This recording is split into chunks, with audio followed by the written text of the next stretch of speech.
everyone. Good afternoon. Welcome to the International Conference on Children and Their Families using the Multiple Indicators Cluster Service. I am Liliana Carvajal. I work at the UNICEF office in the Regional Office for Latin America and the Caribbean as Data Monitoring Manager and Mix Coordinator for the region. And I will be chairing today's session, which is our second session on water and sanitation after an online session we had yesterday. My co-chair today is Nassim Gashi, who's Mix GIS expert, and he's here in the room with us today. He will be supporting the Q&A sessions. Before I introduce our speakers, I need to share a few words of housekeeping. I'll be quick. This session will be recorded and hosted on the UNICEF Mix website and YouTube channels, as well as on the PBI YouTube channel and embedded on the PBI website after the event.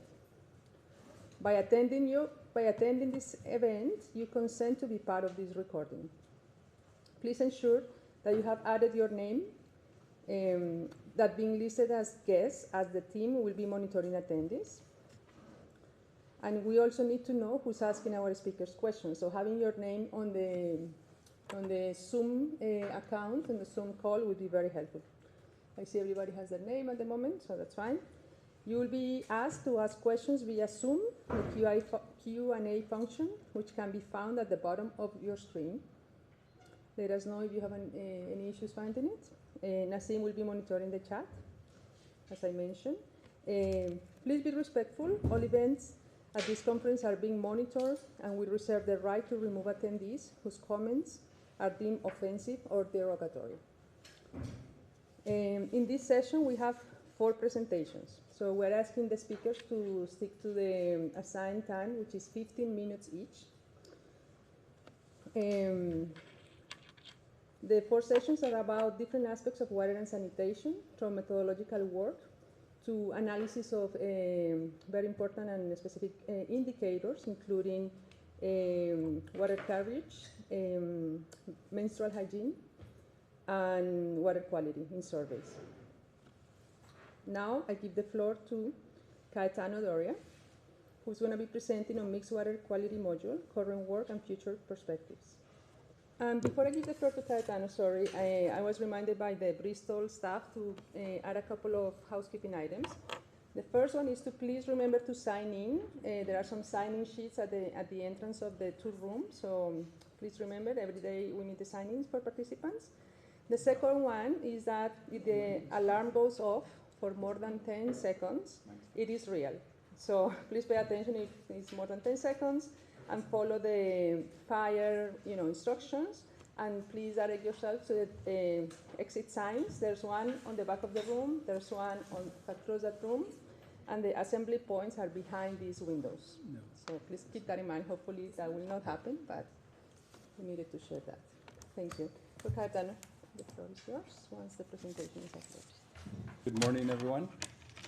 We'll do a slight change of pace this morning. Rather than talking about results, this is more work I wanted to share that I've been doing with the Mix team as one of their, with the JMP team as one of their consultants, and it's more about the training module itself.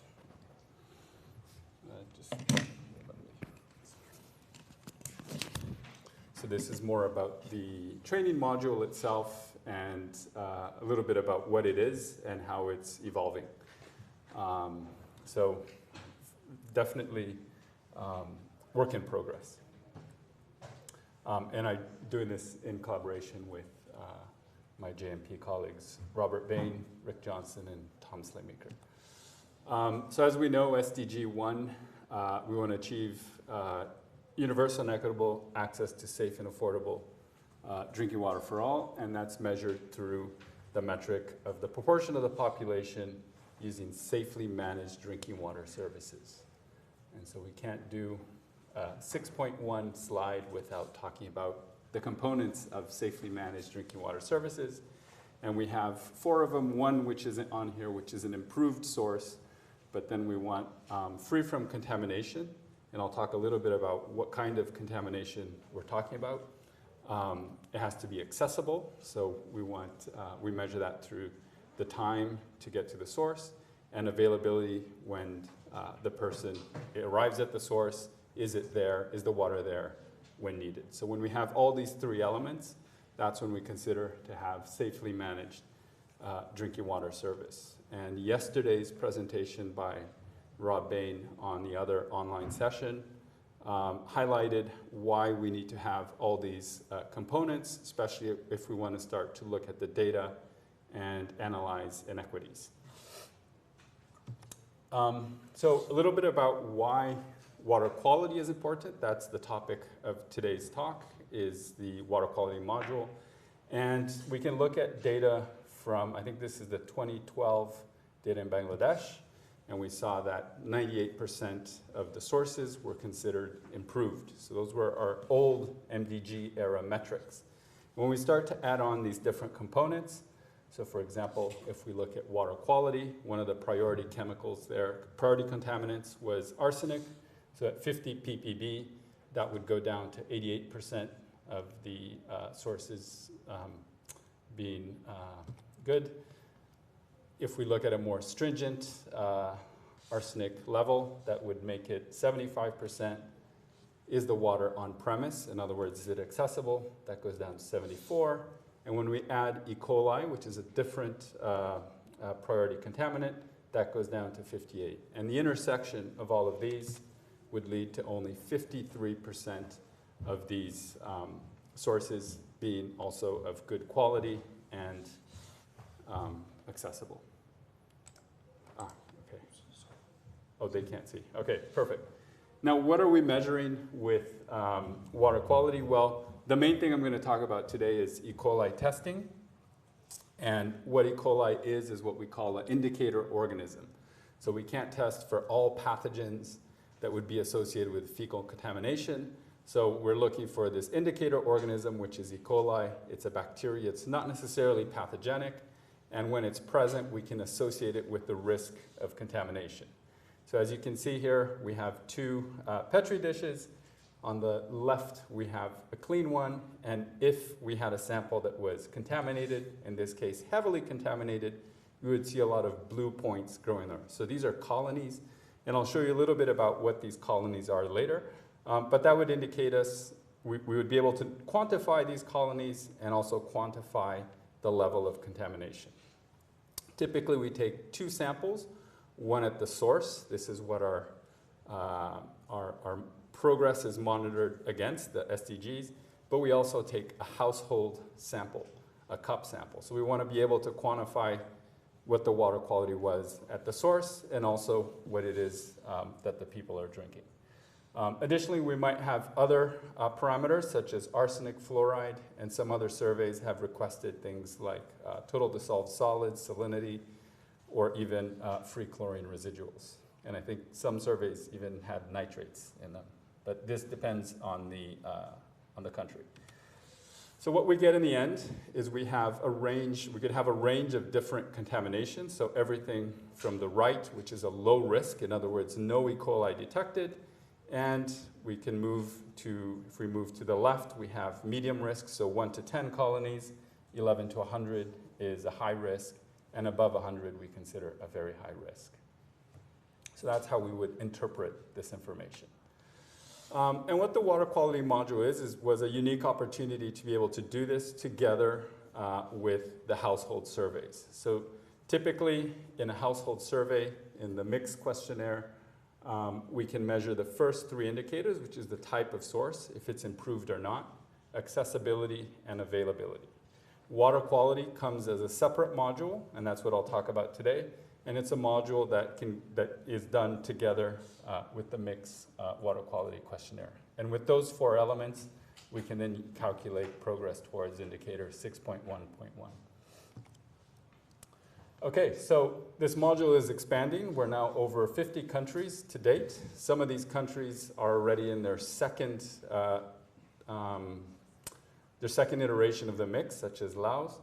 And I think also Ecuador has had a different version, but is on its second also run with the water quality module.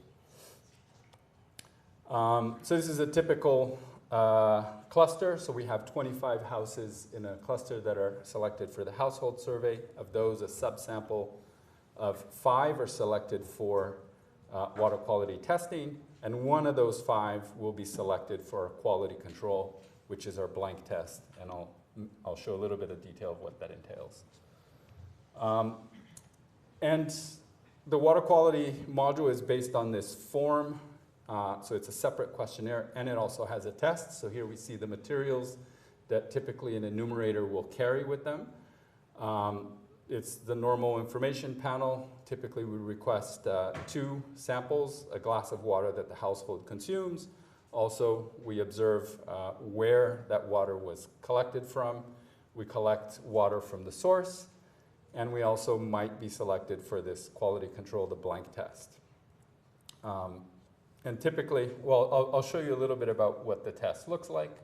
So this is an enumerator in Guinea-Bissau doing the test. So on this equipment, there's a small membrane that will capture the bacteria.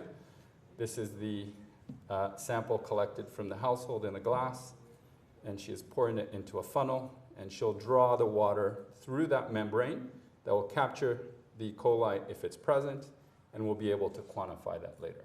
So this is a test that's been adapted from a routine laboratory procedure for field use, and it's completely off-grid. So here's another measure doing this. Literally, we can do this almost anywhere. And once they finish processing a sample, a key step in this is incubation. So this is typically what's used in a normal lab, in a standard lab. We use electric incubators. Since we don't have access many times to reliable access to electricity, these samples need to be incubated at about 35 degrees Celsius. And what you see the enumerator doing here, he's wearing an incubation belt, and he's using body temperature to incubate these samples. So the body runs at 36.8, a little bit less in some cases, but good enough for our bacteria to grow. So these belts are worn for 24 hours, so this is very hard work these enumerators do in very hot conditions. And there's work also going around what we can do about these belts. And this is what will happen after 24 hours is every 20 minutes, 1 E. coli cell will split into 2 until after 24 hours, if you do the maths, you'll have a lot. And what that happens is you start to form these colonies that we can quantify the next day. So that's the essence of the test. As I mentioned, we have a quality control, so this is a blank. We want to make sure that the operators, the enumerators, aren't introducing any contamination.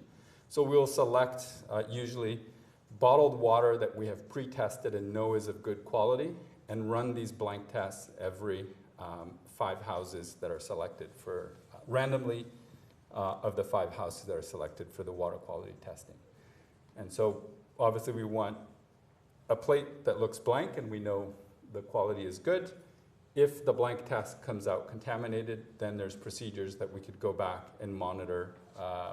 We can check in with the enumerator and make sure that this won't repeat itself and just strengthen a bit the practices.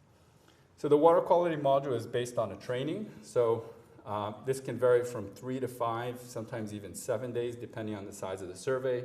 I just put a schedule of 4 days because it fit on the slide. But really what it involves is introducing this test, practicing a lot the questionnaire, and also doing field practices and quality assurance to make sure we have standardization between the enumerators. So I'll show you a little bit about how these training modules happen. And so what we see on the right is we start off in the class, and the enumerators who probably have never, they're only expert water consumers, but have never done a water quality test. Within the span of a week, they're able to do this test in a very proficient way. So we practice doing the test, practice different sampling techniques that they'll see in the field, and we find out, and usually in the last few days of the training, we do a field practice. So we see an enumerator here in a household collecting a sample and running through. So it's a dress rehearsal of the whole questionnaire and to make sure all the elements are there. So this involves a lot of in-class, and they do role-playing. We also do standardization, so we make sure that the enumerators can interpret these colonies and interpret the questions in the questionnaire in the same way, so we can see some standardization there. The module itself has suffered, for different reasons, a variety of different module variations. So this was a case in Fiji where we could not go to every single small island to do this training, and so we did a training of trainers in Fiji for 5 of these countries, and they go back to their original countries and replicate the training for their enumerators. This was pre-pandemic, and with that we learned we could do a training of trainers. The pandemic threw us a few curveballs, so this is a training in Ecuador that was completely remote, so you can see me in the screen in the back. I was in my basement in Victoria, Canada, zooming into a session in Quito, and the enumerators were doing this training through completely remote. Sometimes we have issues with equipment, so the training has also been done with different equipment. This is in the Democratic People's Republic of Korea, where because of the sanctions, we couldn't get the standard equipment into the country. So we had to vary with a different type of water quality test kit. But the module still successful, and that was in 2018, I think the data came out. And now we're working on non-mix modules. How can we incorporate this water quality module into other surveys? And so currently ongoing is Wash in Schools in Panama, that hopefully the survey will happen soon. Last year, in 2002, we had Mozambique, which was a DHS survey. I believe there's a few other DHS surveys that have used this module. And with Ecuador, they have done, not only was it not a mixed survey, so this was the survey for childhood malnutrition. And this was a very ambitious survey which took samples every month for a whole year. So it was the first time I think we've done this sort of household survey with a year-long monitoring to capture seasonal effects. With the hardware, we're reducing the cost. So the hardware for that equipment will cost about $1,500. And now there's a smaller plastic version that costs $2. We're working to validate that. And that's actually one of the biggest challenges here, is convincing, for example, the local Ministry of Health that a small plastic thing will work just as well as the big, heavy, clunky metal equipment. But that's why we want to do this validation. We're also looking to reduce the waste, so there's a lot of plastic consumables. So here we see one of the measurers with an alcohol spray, and he's looking to decontaminate the funnels so that we can reuse them again. So again, all of this requires validation to make sure we don't introduce any contamination, or at least we can quantify what the limitations of the method would be. And finally, there's some work going on as well to reduce the burden of wearing that belt for 24 hours, so alternative incubation methods. I think I'm at time. Yeah. Am I? One more okay. minute. 1 more minute? Okay. So I guess and maybe we can do this during the question time, but just things we're looking to do is a review of the data quality, especially with regard to that blank test. How can we adapt this survey for other modules and how can we adapt this module for other surveys, and more potential refinements to this module? And I'm 30 seconds. Perfect timing. Okay. Over. 29, we can round down. Perfect. Thank you so much. Thank you so much, Cayetano. That's a great session to have first in the water and sanitation session, which really give us an amazing sense of the rigor and the strong methodologies that we have in the implementation of this water quality testing. Next we have Richard Paul Johnson. He's going to present on Who Holds the Water, an analysis of water coverage from mixed data sets. He analyzed 50 data sets for this analysis. Thank you, Richard. He's going to join us online. Yeah. Can go? Okay. Hello. You can go ahead, please. You have Thanks so 15 much. minutes. First of all, can you all hear me? And can you see my slides? Yes, we can. Please go ahead. So you probably see the French translation that we don't need. Good. I wish I was in the room with you. This is an exciting topic, but my co-author, Tom Slaymaker, on the UNICEF side of the JMP is there. So along with Caetano, we have good representation in the room. Caetano's presentation was focusing on water quality, and I want to look at another aspect of safely managed drinking water services about accessibility. So Caetano showed this similar diagram where the SDG indicator, safely managed drinking water, is defined as having drinking water with these four characteristics. It comes from an improved source, it's accessible on premises, it's available when needed, and it's free from priority chemical contamination. And you have to have all of those elements in place in order to have safely managed services. And often, water quality is the lowest of them, as in the case that Caetano showed from Bangladesh. But in some cases, it's availability when needed, and in some cases, it's accessibility on premises. So I want to zoom in a little bit on accessibility. It's actually in two places in the SDG framework. For safely managed, the water supply has to be located on premises, but there's that next rung on the ladder, the basic water service, basic drinking water service, where the improved water supply should be located within 30 minutes. So that's the time it would take to go to the source, maybe wait if there's a queue, collect water, and return home. Should be 30 minutes or less to count as a basic service level. And of course, those types of information we can get from household surveys. And in fact, the very first mix back in 1993, had questions on the location of the drinking water supply and on the amount of time that it took to collect water. It's very cute looking at the old mix because there just weren't definitions for these things. So they refer to an indicator about having an adequate amount of safe drinking water, but they don't attempt to say what that amount is. And in fact, they recommended against quantifying an adequate amount, but using some kind of subjective measure. And in this first version, mix one, using both distance, self-reported distance, and self-reported time.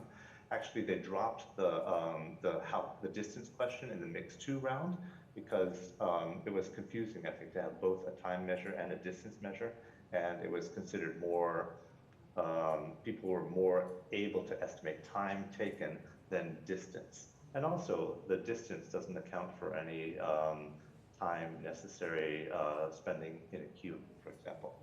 So that was an evolution there, dropping the distance question. Then the mix three round started in 2005. It ran through about 2008 or so, with a few stragglers in 2009 or 10. And in this round, the question on responsibility for water fetching was added. This added a lot of valuable information. It was actually two questions, building on the how long does it take to go there, get water, and come back, but identifying who's primarily responsible for doing that with these four categories. It could be an adult woman or man, or a female or male child under the age of 15. In the mix five, also these same questions, in the mix four and mix five, these same questions persisted. Though in mix five, there were additional questions added in the child module on the time spent fetching water or collecting firewood. Those weren't disaggregated. So these questions then were added in about 2005, and that allowed some sex disaggregated indicators for the first time. So the WHO UNICEF Joint Monitoring Program has been around since before the MDGs, and in our first report with data on water carriage in 2008, we collected data from 35 mixed, also DHS surveys, to find that about 2/3 of the time it's women who have responsibility for collecting water. About a quarter of the time it's men, and that was a surprise at the time because the conventional wisdom was that it was pretty much always women. And also that boys and girls spend relatively minor amounts of, relatively minor number of households rely principally on boys and girls to do that work of water collection. The surveys also collected information about the time spent per trip, but without knowing how many trips are taken, it's not particularly useful. You could have a lot of short trips that are just 5 minutes, or one or maybe 2 long trips that would really impact on total time spent collecting water. So the JMP reproduced this type of analysis in our subsequent reports in 2010. In 2012, we focused on sub-Saharan Africa. But then in 2017, the 6th round of mix came, and they added, they changed the way this data was collected. Instead of asking, was it an adult male, adult female, or male or female child, they just said, which person does this? And then they record the line number, so you can map back to the individual information where you have the age, the sex, the disability status, a lot more information about those individuals. And importantly, this new question about the number of trips was added in mix 6. So with the number of trips, we could then make an analysis of actually the total amount of time that was spent collecting water. We did that in the JMP's first report after the mix 6 came out in 2019, looking at the first data coming from Sierra Leone. We were very excited.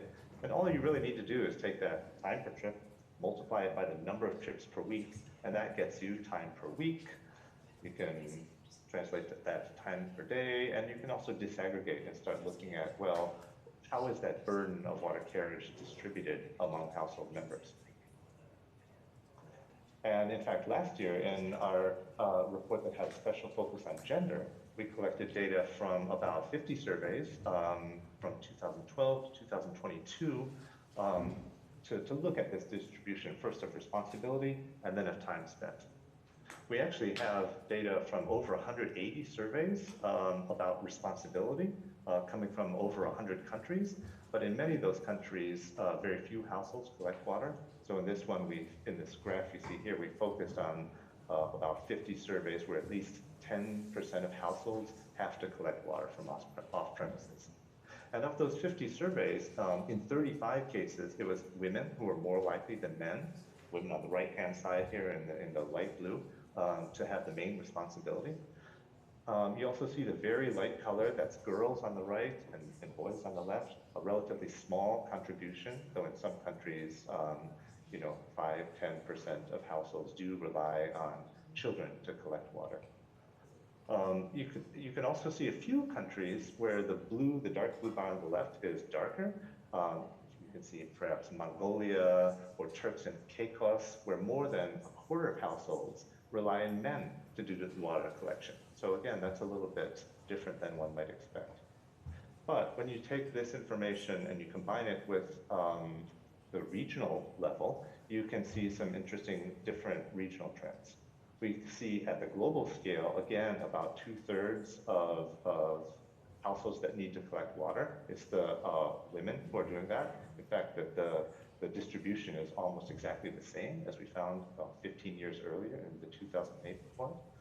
You see a similar distribution by sex and age in sub-Saharan Africa, as well as Northern Africa and Western Asia, though in sub-Saharan Africa, the proportion of households that have to collect water is much higher, about 45%, compared to only 16% globally, or 12% in Northern Africa and Western Asia.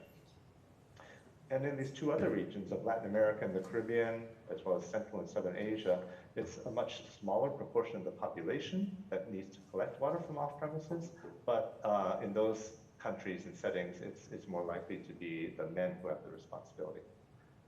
And in fact, I think there's a mistake on this slide. It's an old slide. The Northern Africa and Western Asia and Central and Southern Asia names are switched. We do see women bearing the burden in Central and Southern Asia, whereas it's more men in Northern Africa and Western Asia. But coming back to this finding that in 2008, the distribution was basically the same as in 2023, that doesn't mean that there's been no progress, because the proportion of the population that collects water from off-premises has dropped a lot in that time. In 2008, it was about 30% of households, and in 2023, it was nearly cut in half to 16% of households.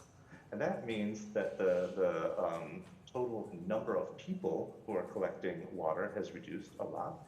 And in fact, the total number of women and girls collecting water has been reduced by nearly 300 million between 2008 and 2023, just because water is being brought into the home.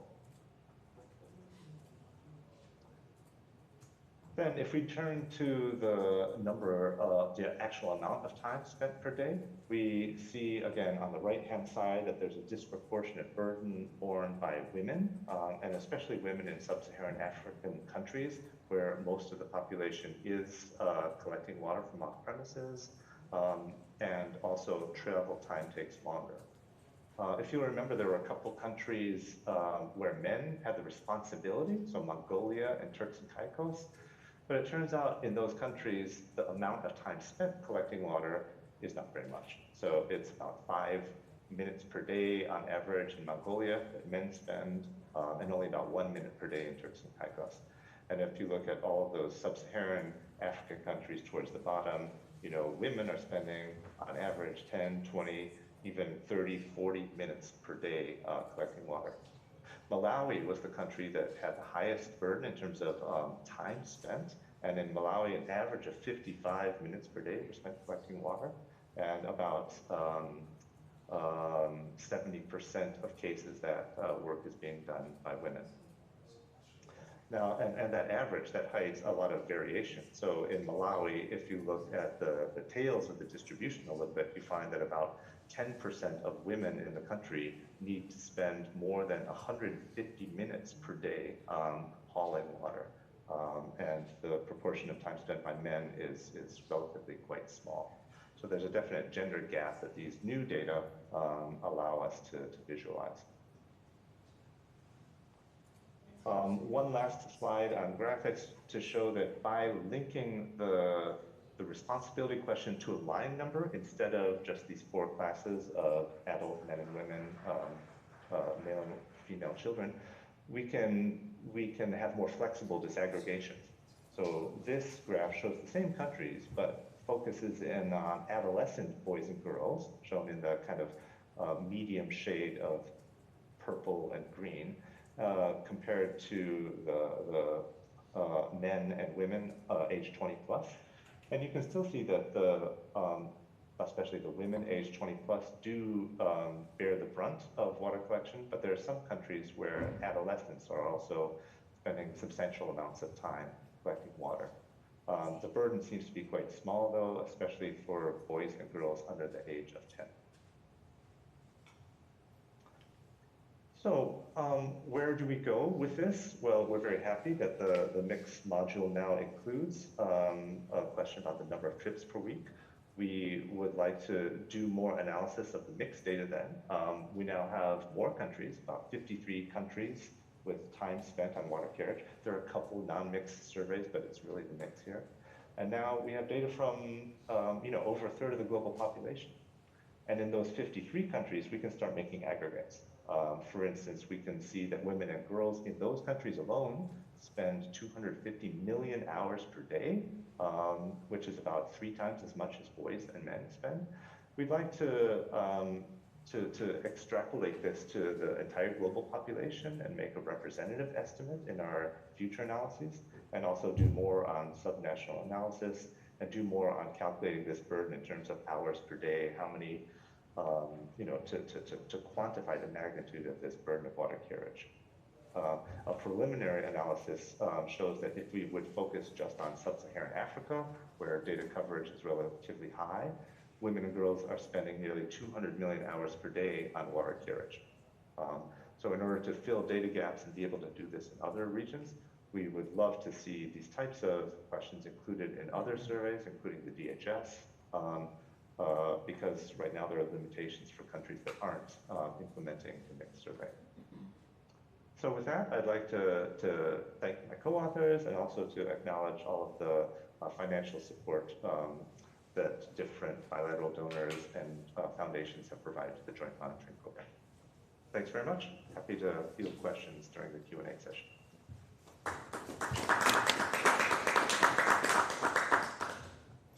Thank you so much, Rick. Now we continue to the next presentation by Tom Slaymaker, who's with us in the room. He's going to present the work that he conducted with his colleagues on what do we know about menstrual health in low and middle income countries, analysis of data from Mix 6 and lessons from Mix 7. And yes, just as a reminder, we will have the Q&A sessions at the end of all the presentations. So we have, after Tom, we have another one, and then we will have time for Q&A. Thank you, Tom. Thank you very much, Liliana. And hello, everybody. I'm Tom Slaymaker. I manage the UNICEF side of the WHO UNICEF Joint Monitoring Programme, along with my colleague Rick Johnson at WHO, who gave the last presentation. This is some analysis that I'm going to present on menstrual health, conducted by the wider team that includes Christy Chatterley and Aicha Domez, who are both in the States, and so I imagine they are asleep. But the question is, what do we know about menstrual health in low and middle income countries? And the short answer is that we would know very little if it wasn't for the mix. This is something that's been included in Mix 6, and I'm going to talk a little bit about what that tells us about the situation and how those indicators are evolving for Mix 7. So in the process of developing the SDG global targets for drinking water, sanitation and hygiene, there was a question about what the framework would look like, what the targets would be, and what the indicators would be. The main goal for water, sanitation and hygiene is Goal 6. But we also have targets under Goal 1 for universal access to essential basic services, under Goal 4 for washing schools, and under Goal 3 for washing healthcare facilities.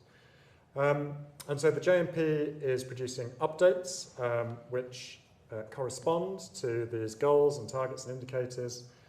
We produce updates for households and for schools and for healthcare facilities every 2 years. And there was a proposal to include indicators for menstrual health in the SDGs. It didn't get through, but what we did get in the final wording of these targets was this explicit reference under SDG 6.2. This is a target for universal access to sanitation and hygiene, but it has an explicit reference to paying special attention to the needs of women and girls and those in vulnerable situations. So this special attention to the needs of women and girls provides a hook, which we have then used to compile information on menstrual health and hygiene, and to include that in our reports. So we worked very closely with the mixed team at the start of the SDG period. We developed some draft questions which were field tested in the Mix 6 field test in Belize. I have to say there was some scepticism about whether you could ask questions about menstrual health and hygiene and whether women and girls would be prepared to talk about it. In fact, we found that women and girls were very interested to talk about this, and so these indicators were then adopted in the JMP core questions for household surveys and have been taken up by quite a large number of countries since. So this was a theme in some of our early reports in 2019. These types of indicators were then included in UNICEF guidance for our programming around the world to support menstrual health. And in our 2021 update, we actually had a whole section on menstrual health. And we had data there for 42 countries. And in our most recent report on washing households, which came out in 2022, we had data for 53 countries. And so you can see this steady improvement in data availability. At the same time, these indicators have been included in a list of priority indicators for girls, a list of priority gender indicators, and so they're starting to be used much more widely. And in the process of collecting them and analysing them, we've learned quite a lot of lessons, which we have then taken on board and integrated in a new complementary module on menstrual health and hygiene that will be included in Mix 7. But before we get to that, let's just have a look at the data that has been collected. So we've had 4 core indicators that we have been systematically compiling since 2018. These are indicators that are included in the women's questionnaire. So it's asked to women and girls aged 15 to 49 who have menstruated in the past 12 months. There's a question about use of menstrual materials during last period. There's another about whether they had a private place to wash and change at home during the last period. There's one about whether they were able to participate in school, work and social activities during the last period. And the fourth one, which was not included in the mix, but has been included in a couple of countries, is about whether they knew about menstruation before their first period.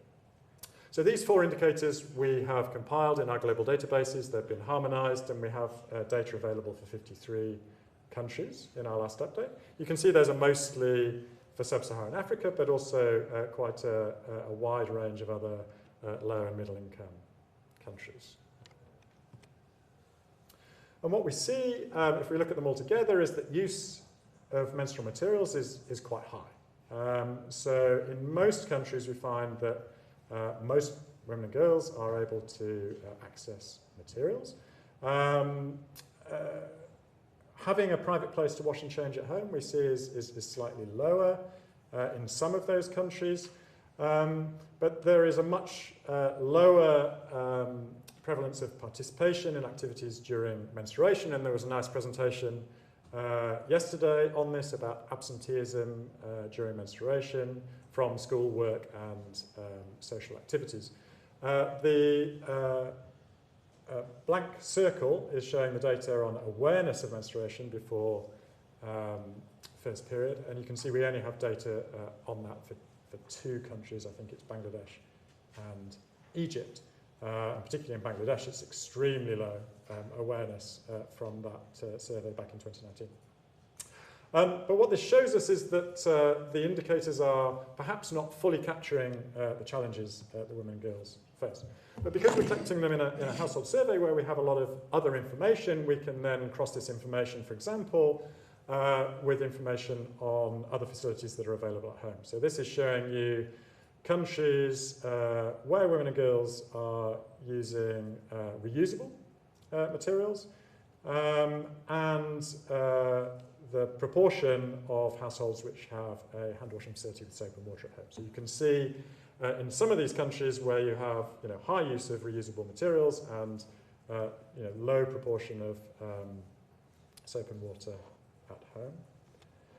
We can also disaggregate these by a range of different stratifiers of inequality here. You can see differences between rural and urban, by wealth. We can disaggregate by age, so particularly adolescents, 15 to 19 versus women 20 to 49. And also because we have the module on functional difficulties, we can look at women and girls with and without functional difficulties. So this, which I can't see on the slide I'm looking at here, but it's looking at participation, and it's looking at the differences in whether women and girls are able to participate in work, school and other social activities during menstruation. And we see particularly younger women and girls, 15 to 49, and those with functional difficulties are more likely to be unable to participate. And when we look at all of these indicators together, so if we look at them individually, we can see important differences across these countries. But if we look at the proportion of women and girls that meet all of these criteria, then we see that it's much lower than the individual criteria together. In our reports, we try to look at the broad patterns across countries and across different regions and different subpopulations.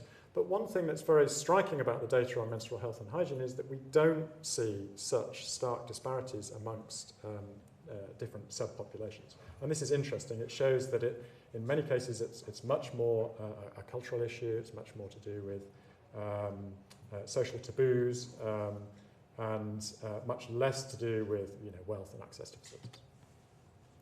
So there was a new set of priority indicators for girls' menstrual health and hygiene that was published recently by a group of experts, and this was an attempt to expand the definition of menstrual health and hygiene beyond access to materials and wash facilities to cover a much wider range of domains of interest, so knowledge, discomfort and disorders, whether there's a supportive social environment, and the sorts of impacts of menstrual health on day-to-day life.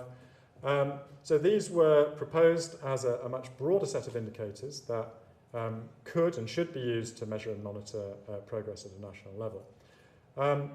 And we have used those, along with the experiences of collecting these indicators in Mix 6, to develop a new set of updated core indicators for household surveys that will be used for Mix 7. Important to note that in 2021 there was a global expert group that produced a definition of menstrual health, which is much broader, and that has been used very widely in order to encourage a more holistic approach. So the global definition published by Hennigan and al. In 2021 was of menstrual health as a state of complete physical, mental and social well-being, not merely the absence of disease or infirmity in relation to the menstrual cycle. So we've tried to respond to that and look at what we can collect in the context of a household survey and made some important changes to the types of questions that we ask. So for materials, we're now asking whether women and girls have enough menstrual materials throughout their last period. It's not just about the types of materials they use or whether they're reusable or single use. It's about sufficient materials throughout their period. It's an important evolution. With facilities, previously we asked about a private place to wash and change, but we found that washing and changing are different activities and they may not take place in the same location. And so we're now much more focused on a private place to wash and a private place to change their menstrual materials at home. Knowledge about menstruation before first period has been shown to be an important indicator of wider social taboos around this topic, so that is now integrated. Whether women and girls were able to reduce their menstrual pain during the last period when they needed to, and whether they would feel comfortable seeking help for menstrual problems from a healthcare provider. So these are new indicators that have been tested out over the last few years and have now been proposed for adoption in Mix 7. We also have the previous indicator on participation, so did not have trouble participating in school, paid work or social activities during the last period, but we will try to disaggregate that for each of those activities so that we can more clearly understand the problem of participation. So this module appears now as a complementary module in Mix 7.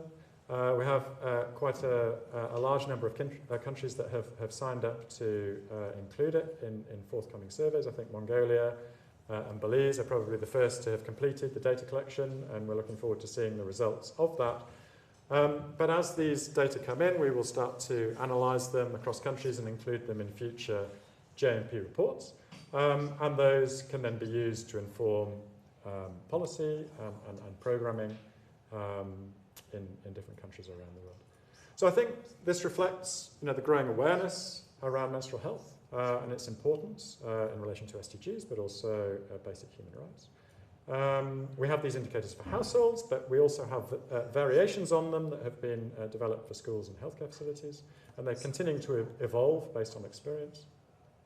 They go far beyond materials and facilities, and covering a wider range of domains than previously. And because we're putting them in our databases and we're showing harmonised data for a large number of countries, they have been used to inform discussions on policy and especially UNICEF country programme activities designed to improve menstrual health. So we have a growing number of countries that have national data, but this is still an effort required to support national statistical offices to integrate these into their surveys. It's a complementary module. It will not be included unless it is deliberately added and funded. And then to routinely track these indicators and to assess progress over time. That's my last slide. So Thank you very much.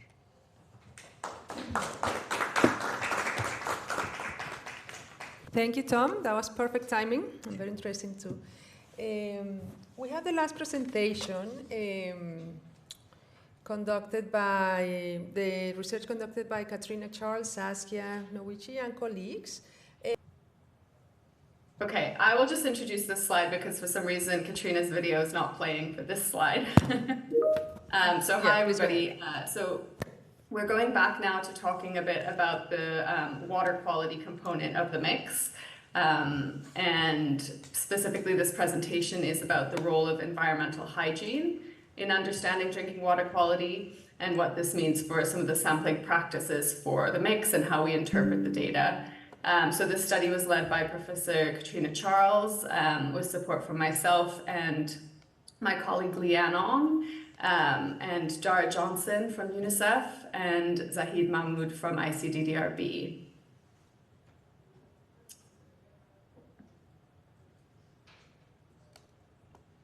This is particularly critical because over 2 billion people are estimated to not have access to safely managed drinking water based on the mixed data internationally. So the estimate from 2022 was about 73% of people having access to safe water. But we know that this is an underrepresentation because of climate variability, because of limitations in the method that underestimates the risk to people. The map on the right from a study this year that's used remote observation data to extrapolate that data more broadly estimates that 4.4 billion people don't have access to safe drinking water. And that's also being presented at this conference.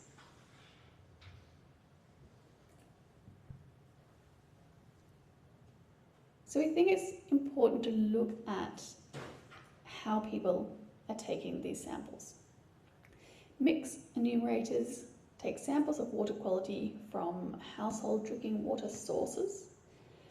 So this is the point of collection, the tap or the borehole spout. As part of that sampling methodology, those taps are flushed prior to sampling to try to ensure that the water that's being used is representative. However, that only removes part of the contamination from that point of collection.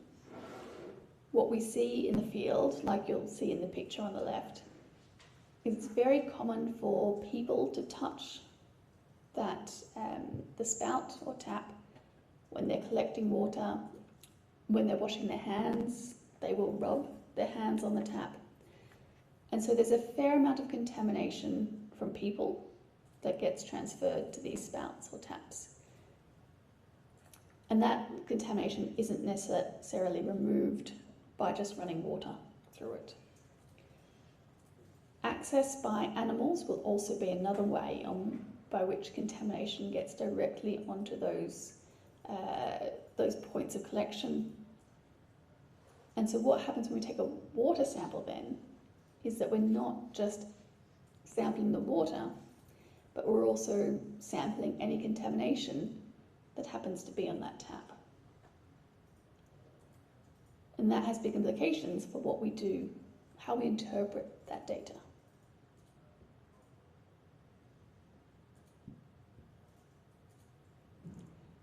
So there are two different methods by which we can decontaminate that water point prior to sampling. So these methods try to really remove much more of that contamination that might come from people's hands, from their water collection vessels, or otherwise, and be left on those taps. So particularly in community settings, in communal water sources.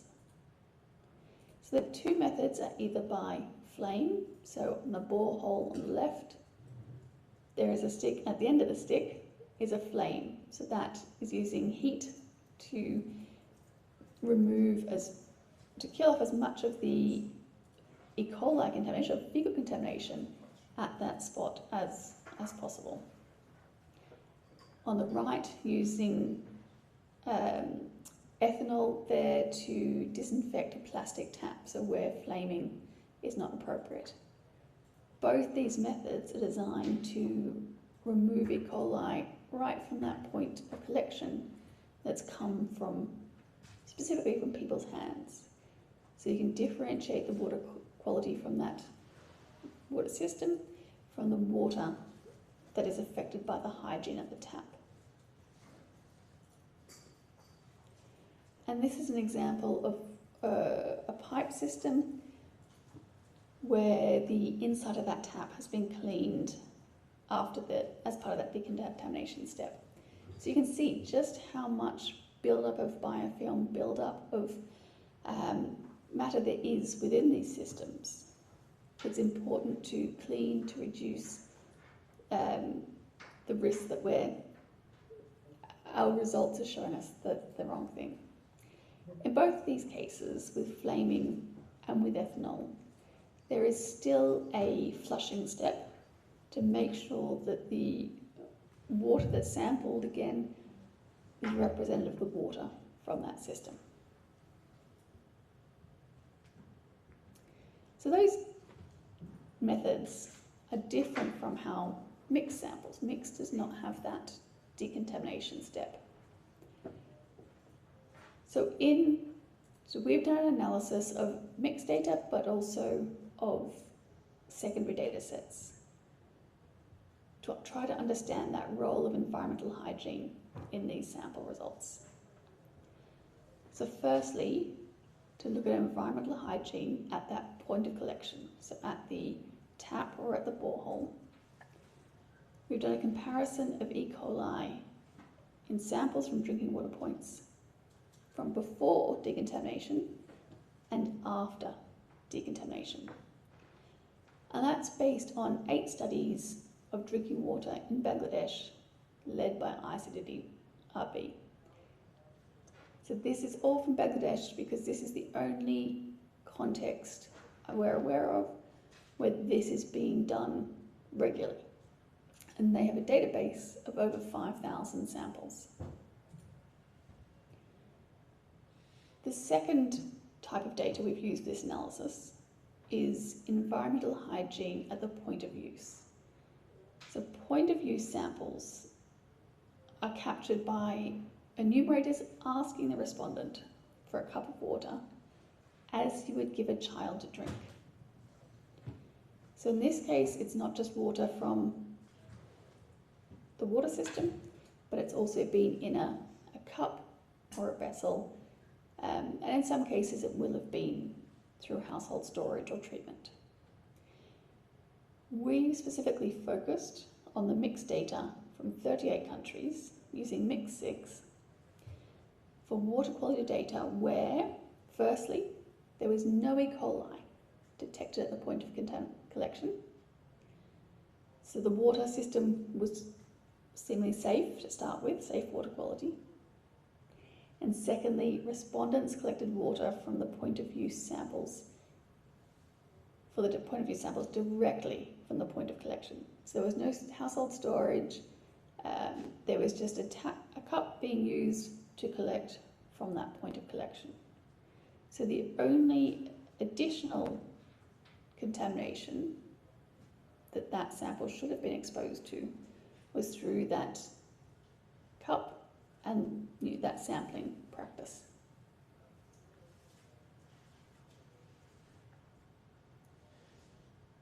So moving through to the results then, what do we see? So firstly, at the point of collection, overall, 86% of samples did not have E. coli detected, 86% of systems. So there's a lot which are good quality to start with. However, where E. coli was detected before contamination, almost half had no E. coli detected after decontamination. So if you look at the alluvial diagram on the right, you can see on the left-hand side we have the before situation where you've got intermediate, high risk and very high risk, yellow, orange and red sections. But after decontamination, almost half of those are moving to green, moving to low risk. A further 16% have a lower risk category after decontamination. So there's a large difference between what we see if we sample just with flushing versus what happens if we clean that tap. So in this case, the mixed sampling method is more likely to overestimate risk, especially in these small shared water systems, such as boreholes.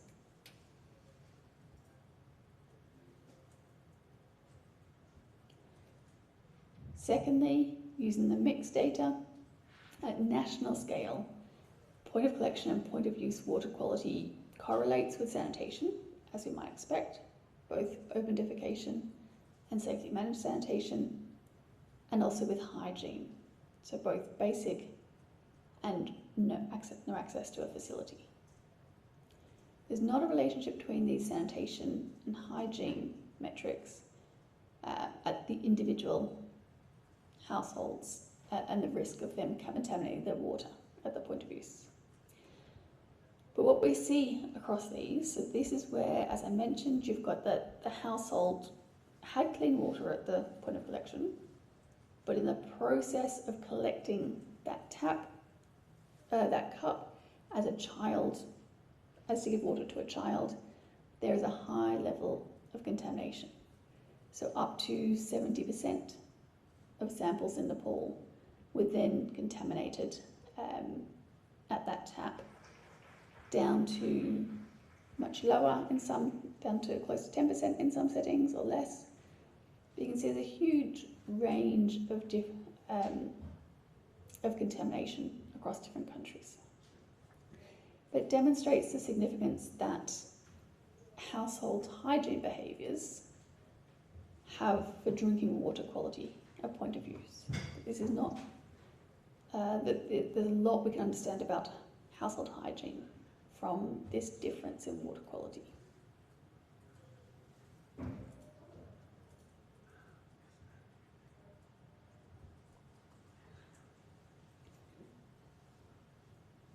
So what does all this mean then? Mix, by necessity, has constraints on time and resources that limit how sampling is done. So there's a need for caution, though, in interpreting and sharing mixed results for water quality to acknowledge these differences. In this diagram on the right, what we have is the before and after decontamination samples down the bottom. There's a difference in how we interpret those. Before decontamination, we have what we call water is collected, assuming users don't clean that tap or that borehole before they collect. So there are two potential sources of that contamination. One is that localized hygiene issues, whereas the other is that water source. Where we just collect water after decontamination, the story is much easier to interpret. That the interventions needed are about improving protection, providing treatment, or providing safer alternative water supplies. This is a real challenge to talk about this at times because of the different terminologies involved and not always a clear terminology. So there's a need for clear terminology to indicate sample types to improve comparability of data. Very often we see in papers, we can't clearly understand how they have sampled, whether the sampling is before decontamination or with proper decontamination. And that's often missing in the communication, partly because there's not a clear language around this. And then lastly, sampling methods need to ensure cleaning of taps before sampling to ensure results can differentiate between failing infrastructure and poor hygiene. More research is needed to understand what level of cleaning is needed. There's preliminary evidence from service providers in some countries where just cleaning by hand with the water is sufficient to reduce that risk. And it is also presenting a significant risk to users as well if they're not cleaning those taps. But it is something where there's a need for further research to make sure that we are sampling in the best way possible within the resources that are available.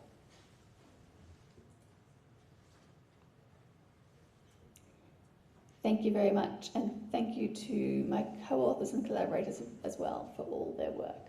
Thank you.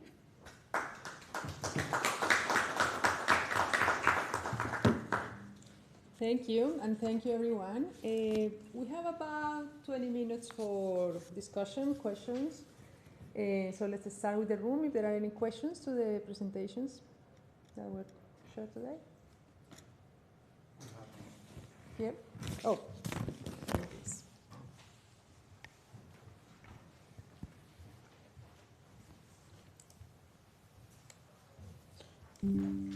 Thank you. Thank you. The presentations were very interesting indeed. It's more about a comment I want to make. I don't know so much if it's a question. It was about the presentation of time to collect water. It was Rick, right? Who did that presentation. So the mix asked question about who usually collect the water. That is one person. But I think we are aware that in many situations where, especially where water is a problem, you often have more than one person collecting water. This is not really captured, isn't it, in the way we measure now at this point. So maybe there would be a way to at least, I know it's yet an additional question, but maybe a question could be asked about how many persons are usually involved in collecting water. It might give an idea about this information we are collecting for that person, how much time he or she is spending collecting water, knowing that there are 3 other people in the household who are often involved in collecting water could give maybe a sense of how to handle that information, basically. Thank you. Thank you. Maybe we collect a couple of questions and then ask for the presenters to respond. Any other questions in the room? Yeah, so thank you for the very interesting presentations. I first have a question for Katano about the water sampling. And yeah, it's really interesting to see that you're planning to integrate this with other surveys. And I was wondering, it's just very basic, if these will also be accessible on the Mix website. So how does one find out if these, for example, Mozambique, I didn't realize that there was drinking water quality data on that.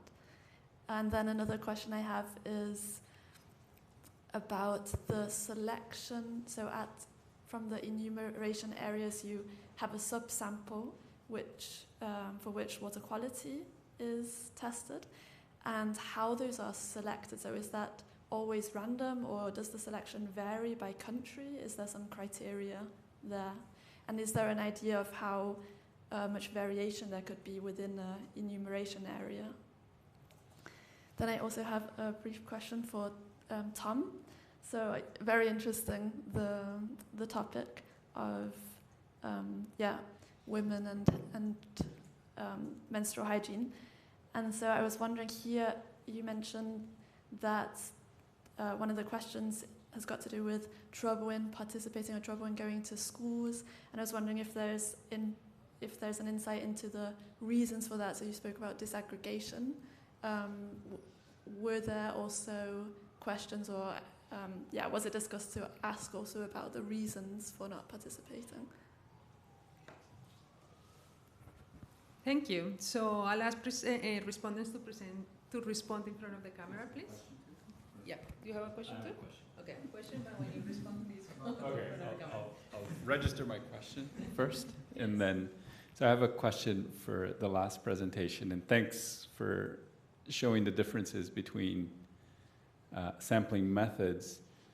And I think the presentation was right in that terminology matters a lot. And there was something that was said that I wasn't quite clear on, which was, or maybe we can clarify, and it's that the current water quality module mix sampling method, which does not foresee decontamination, is overestimating risks.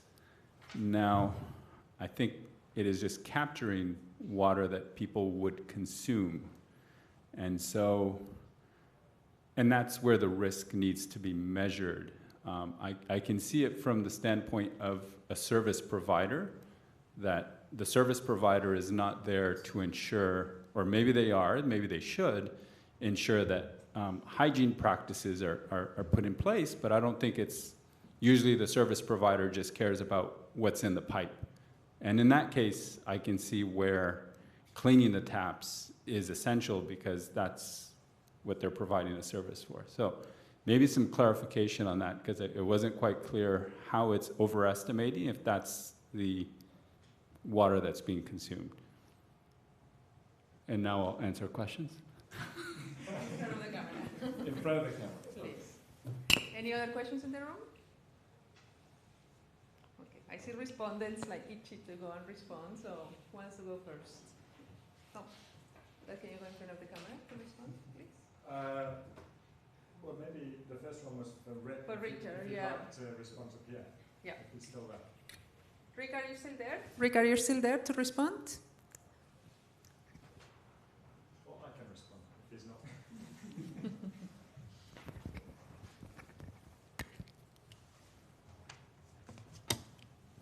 Okay, Pierre, yeah, I think it's a very good point. So in the mix, it's asking about the individual who is usually or mainly responsible for water collection. And of course, there may be other individuals. So it is an indicator which is comparable across households and across countries. And it will give us a good measure of the burden of collection. But there will be some countries where the burden is greater and there are probably a larger number of individuals involved. So I think it would be an interesting piece of research to try and understand that and to see what would be the benefits but also the costs of including additional questions in the survey to capture that. It may not, it may be widespread in certain countries where you could add some additional complementary questions. But I think we've come a long way in understanding the burden, and in particular, not just the time taken, but the number of trips, which is very important, because that varies quite widely according to the data we have. So that was Pierre's question, and then maybe I'll jump to the MH questions, and then Katana can respond on the water quality. So there's a question there from Rebecca asking, what about our ability to capture wash and change facilities for menstrual health outside of the home, such as if facilities are available at school or work where women and girls may be absent during their menstruation? So this links also to Esther's question, I think. So we do systematically collect information on whether toilets in healthcare facilities have provision for menstrual hygiene. That is one indicator that we're collecting as a sort of core indicator for washing healthcare facilities. It is an optional, additional indicator for washing schools. And in fact, in our most recent report on washing schools, we had a sort of special section exploring this topic and looking at all of the different indicators that are currently collected around menstrual health and hygiene for adolescent schoolgirls. What we found was that there's quite a lot of data out there, but the indicators are not harmonized. So it's very difficult to measure that in a sort of systematic and comparable way. But we are looking at both of those things, linking the data on what's happening outside of the home with what's happening in the home is very challenging. And I think that came up yesterday in a number of sessions where we're talking about understanding, where individuals go to school is easy, where they go to healthcare facilities is more challenging, and where they go to work, very, very challenging, and we have no data at all about what is happening in the workplace at the moment. And this is a question that comes to the JMP all the time. Can you monitor WASH in the workplace? Because the majority of workplaces are private and data is not systematically collected, then we don't have a solution to that problem. The reasons for non-participation. So I think the way in which the questions have been designed, and this is based on the recommendations of this expert group. There's a global menstrual health collective, and there's a group of experts who've been working on this and researching this for many years. They use the mixed data, and they try to understand the situation, and they've been helping make recommendations on how to improve the indicators. They're interested in the ability of women and girls to manage their menstruation, and there are many factors that affect that. They're less interested in things like the reasons for non-participation, because they can be so many and so context specific that if in a household survey, if you start to ask, well, what was the reason why, then you end up with a lot of answers that cannot be compiled. So that was something that's interesting for research, but it wasn't felt that it was suitable for a household survey, and so it's not part of the question. There isn't a follow-up on the reasons why. But because we have the information on supportive social environment, about knowledge, about starting to get information on schools and healthcare facilities, then we can start to piece together where the biggest problems might be. But just to say, we recognise that there will always be a residual percentage who are not able to participate. And we would expect that in all countries. But what we're interested in is the inequalities in the ability to participate, which are very great across countries. And that suggests that there are things that can be done to improve the situation. Thank you, John. Thank you.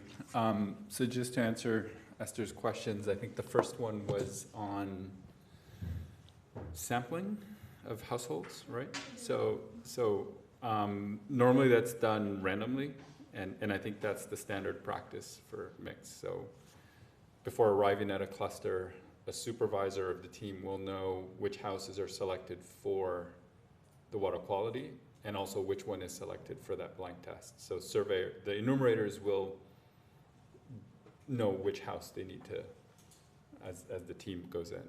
And typically the enumerators also are performing other functions, so they're likely, it's not like they only work 1/5 of the households. They are also many times doing anthropometry, so they're doing other measurements, and yeah. So they carry a lot of equipment, basically. And then the second question was on the data of current. So I think the best place to go, and maybe Tom, you can nod if I'm not right, is washdata.org. Washdata.org is where you would find all the data sets available, right? For nationwide? Yes, I mean, yeah. I can yeah. Okay. And you mentioned Mozambique, and that one specifically was a DHS survey, so it's also, yeah. Can we say DHS in this conference? So maybe I can just add to that. So one of the things that I think we really appreciate about the mix is that all of the data and the microdata is all in one place. What we do is we take that data and summarize it in the form of country files, which we make available for all countries for which we have data. But for the microdata, you need to go to the mix website. We've been actively trying to support DHS and LSMS, which are the World Bank surveys, but also national household surveys. So where there's a national statistical office that is interested to do water quality testing, as Gaetano mentioned, we can provide technical support for that. Whether they publish those data and how they publish those data tends to be country specific. So sometimes you can find it on the NSA website, but sometimes you just find a PDF report and the microdata is not so easily available. And so we're not we're not able to require our government partners to publish the data if they don't want to, but we try to encourage it. And as a minimum, we will try to summarize those data in the JMP country files. So you should at least be able to get the sort of headline statistics, even if you can't analyze down to the individual household level. Okay. And that's in the JMP website? You can remind us which website is all this? So for the country files, for all of the countries, areas and territories for which we have data on water quality, you go to washdata.org. But we record then the sources of the data, including MIX, DHS, other national household surveys that may have this information.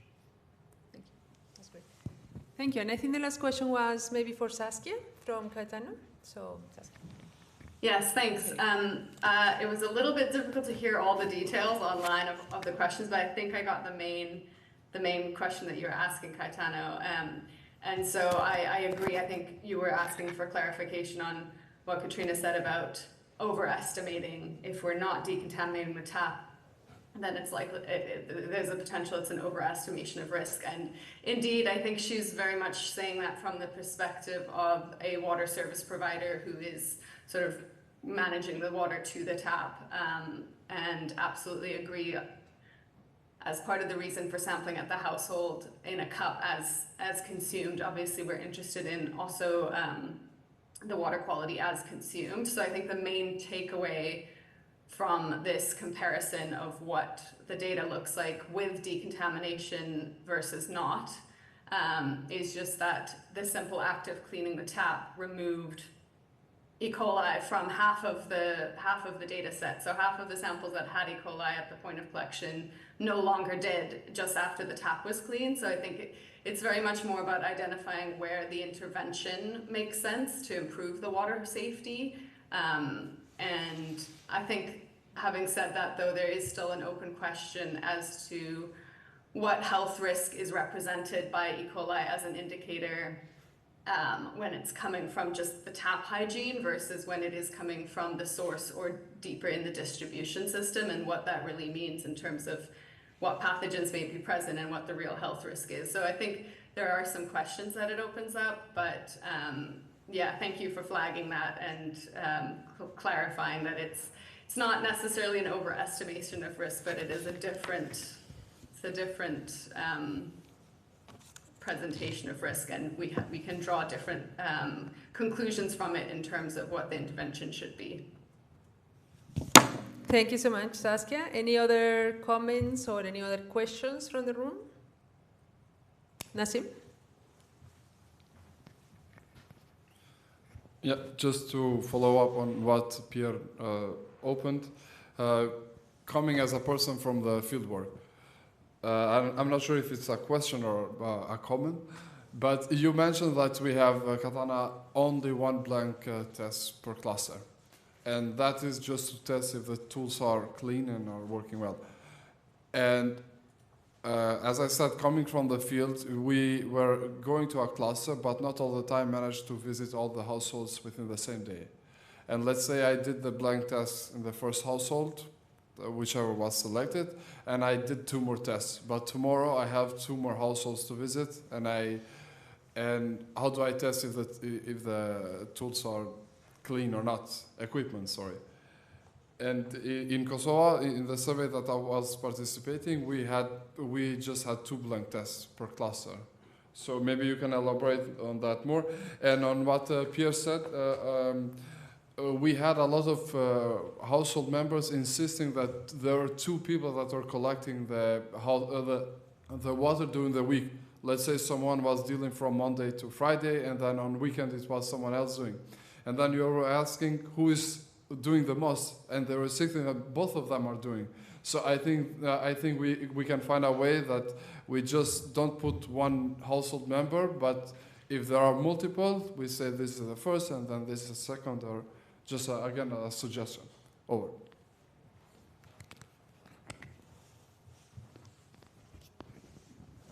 Come up. Okay. You didn't have to come up? Yeah, so for the blankets, so it's not meant to be a daily quality test, a daily quality control. So, and that's why in a cluster, yeah, it could take a few days, but that's the only way that, at least per cluster, we would have at least one measure, right? But it could happen sometimes that the household that was selected for the water quality isn't there. So there's sometimes clusters that won't have the blank test as well. But overall, I think the data we've looked at for all the surveys is promising. So I think this, and Tom, maybe you can correct me, but I think we're under 2% of the samples that are blank come positive. So considering what we're doing, and this is the training we do and field conditions and all, is actually a very promising, very encouraging. And this is super important, especially for communicating results to, so the surveys are usually in partnership with the statistics office, not with the Ministry of Health or the environment, who are going to use the data. So involving them in the process and assuring them that, look, this is quality data, I think is yeah. So convoluted answer to your question, but sometimes, yeah, we can only get one, and that's, I think, sufficient, yeah. Thank you very much, and this concludes our session on water and sanitation. Thank you to all the presenters and all the participants, and we'll close the session now.